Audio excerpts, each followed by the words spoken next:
All right, well, I changed up the lighting a little bit, got a new microphone stand. If you're watching this and you really like what you see and you like the new setup, definitely let me know in the comment section below. It'd mean a lot if I got people's feedback, because then I know kind of what's working and what's not. But really, most likely why you're here is because of the title of the video, which is the review of Emilia Clarke's Mother of Madness, or M.O.M, that hit comic book shelves July 21st. But it has taken me forever to try and review this comic book. But before I say or do anything, most people who are watching this are saying, Max, this book wasn't meant for you. It's not meant for your demographic either. Of course you're not going to like this book.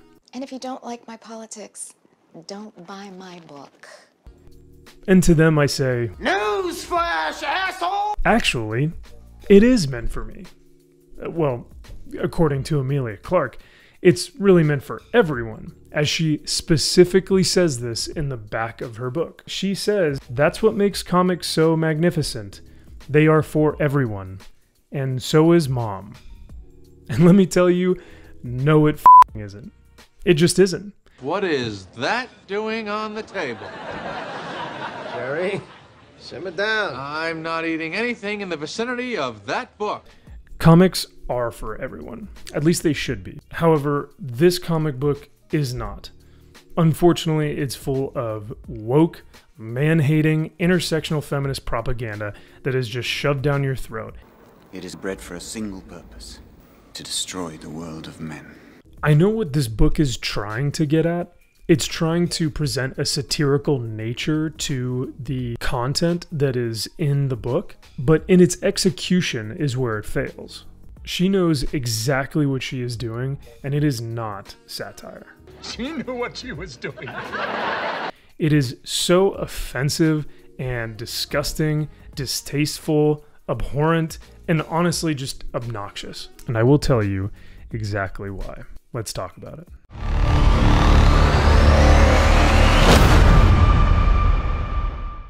So I'll break it down like this. I'll talk about the summary of the book, and then I'll go into the more detailed analysis of page by page and panel by panel breakdown. This is a superhero origin story of Maya, who is the character that Emilia Clarke has created, somewhat resembling herself, which I think is a self-insert. But in this book, we follow Maya and her story as how she becomes a superhero and how she gains her powers. Like I said, it's just a basic origin. I'm really not trying to be dramatic when I say this, but it really is one of the worst things I have read.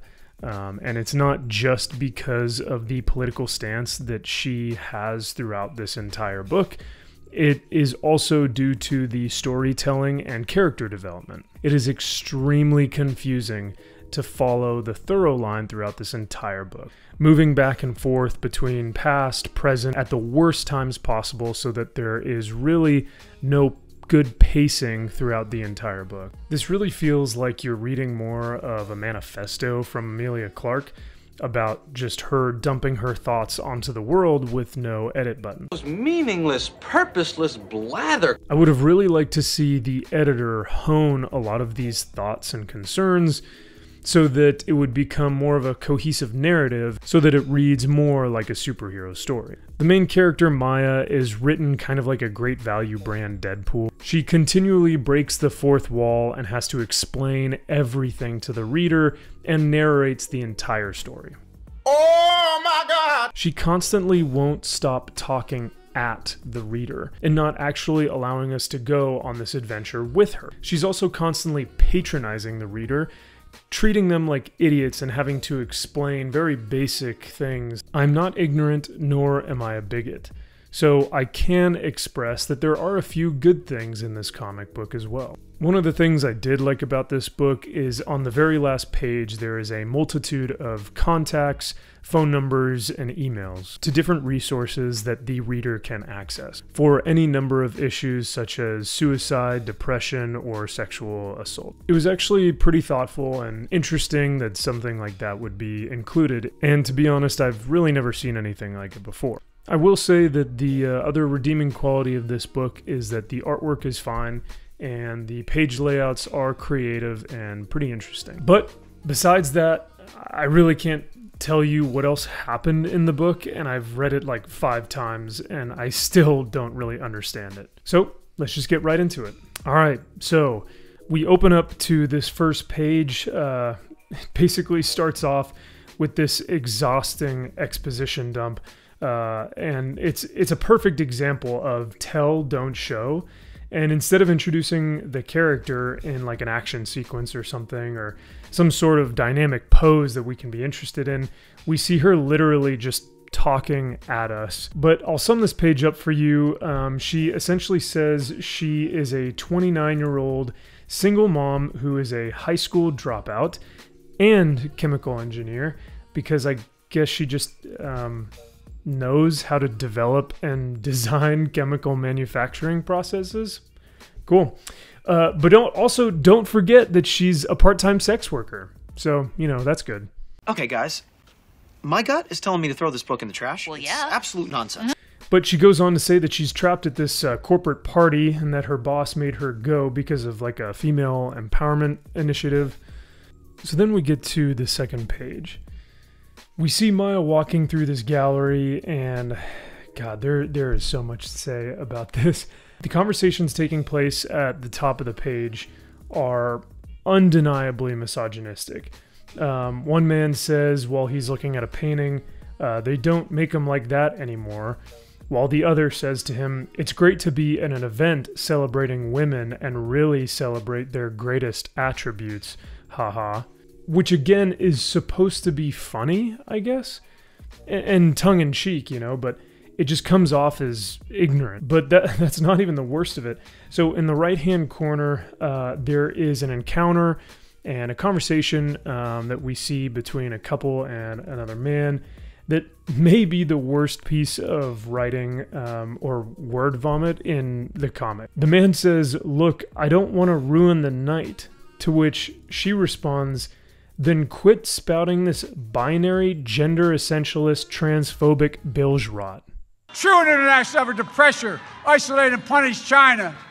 This doesn't make any sense. Then quit spouting this binary, gender essentialist, transphobic bilge rot. What?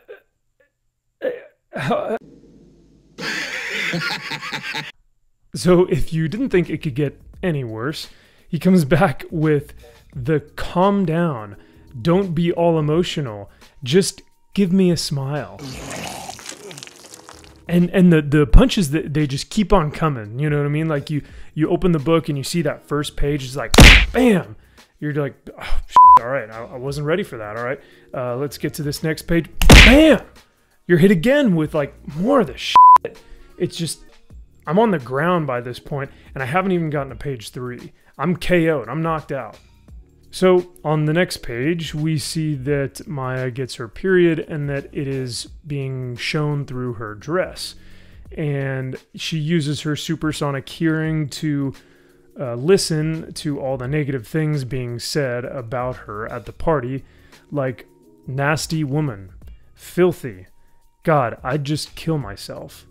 No girlfriend of mine would ever do that. Unprofessional and unhygienic. Because these are what real people would actually say if that were to happen, right? Do you see that the people reading this didn't find this satirical? But hey, I mean, like, she said this book is made for everyone, right? It's made for everyone, so everyone should be able to enjoy it, right? We're very worried about comics right now. So it's always interesting to me that the outside perspective is like, comics are booming, like... God, she must think that just all men are just fucking evil.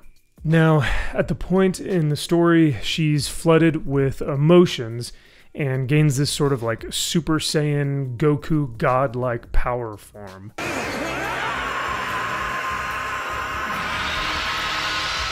But you wouldn't even know what was going on unless you read the entire rest of the book to figure out that when she gains all of her emotions at one time, like anger, sadness, she gains this next level being superpower, and she's able to utilize that. So then we get a flashback. We go to her childhood where her mother is unfortunately dying of cancer, and her father is helping take care of her. And we see that Maya asks her father how the medicine for her mother works, and the dad says love is what makes it work.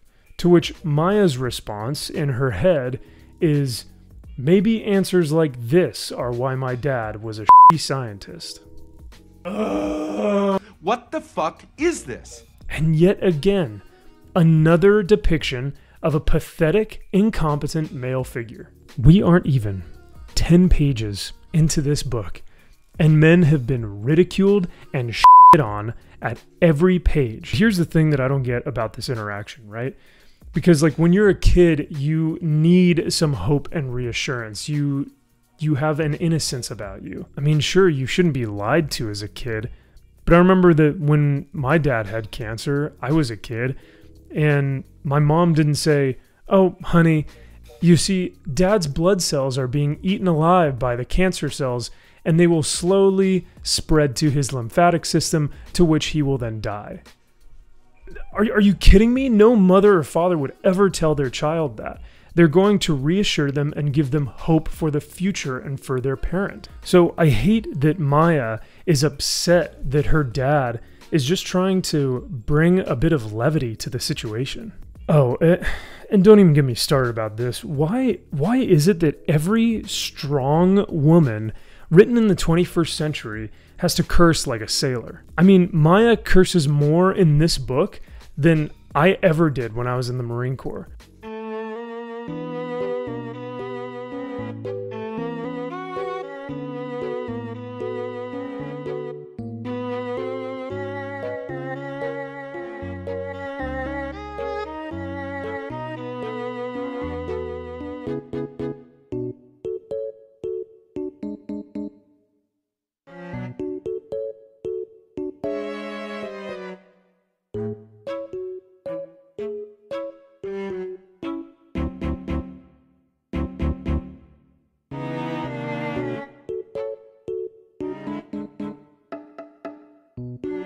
When you do that to a female character, it just feels like such a lazy and creatively bankrupt way of writing strength. There's absolutely no symbolism here.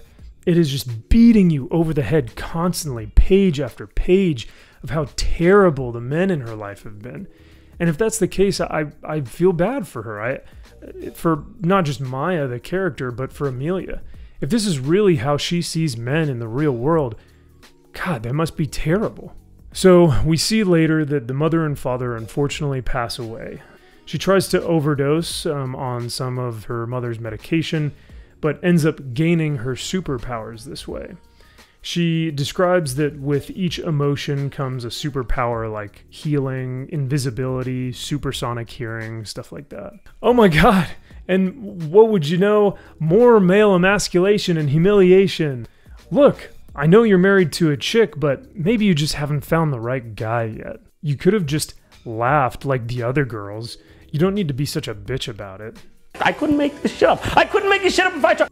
The story literally can't go one page without saying how bad men are and how great and amazing and strong and beautiful and wonderful Maya is. Bullshit. Bullshit. And here we go again, another page with just exposition. That's all it is. We get it. You're in an office full of misogynists. Move on. Oh, look, she made a funny on this one. She's selling feet pictures because she's referencing that she's a sex worker, and she's selling feet pictures in this. Oh, yeah, good. Yeah, that's definitely the type of hero I want my daughter to be. We are now 3/4 into this comic book, and nothing has happened. We've established how she got her powers, and that's it. Okay, good. But she is just now leaving her office and going back home. This video is getting way too long, so I'm just going to sum this up with the last few pages. Once at home, Maya hears over the radio that there's a man who's committed a crime near the apartment to where her son is staying. So she rushes out of the house, finds said generic bad guy, finds out he's part of a larger human trafficking ring, and beats him only after allowing herself to feel all of her emotions and realizes her true power that she's had all along, but has just been too afraid or self-conscious to unleash. But now that she realizes what she can do, and that it can actually do some good by trying to help people, she vows to go after the human trafficking syndicate and take them out. I'm not sure I understand what's happening. I'm schizophrenic. This is a superhero story about female empowerment. It is about realizing your own potential no matter what any man says you can or can't do. It is very obvious that this is the story that Emilia Clarke is trying to tell. Now, unfortunately, she does this with 40 pages of snarky commentary, ineffective attempts at witty banter, over-the-top misogynist male characters, and lots of filler and expletives to do so. I'll close with this. If you really want a good laugh, read the letter in the back of the book that Emilia addresses to her readers and to her fans. It is overly apparent that Emilia is just a fake geek and that she's using her platform to push this political narrative. And she's chosen our medium, not as men, but as comic book fans. She's chosen our medium to push this narrative because that is what's trending right now. Find a popular franchise or universe that fans have come to know and love, infiltrate it, then dismantle it from the inside out, using nonsense rhetoric and virtue signaling instead of just telling a good story. Now, if you had a personal connection to this book and it resonated a lot with you, know that I am not making fun of you nor trying to ridicule you. These are just my personal thoughts and feelings and my review of the book. Well, that pretty much sums things up. Thanks again for listening, and I will see you guys next time. Thanks, bye. Oh, finally.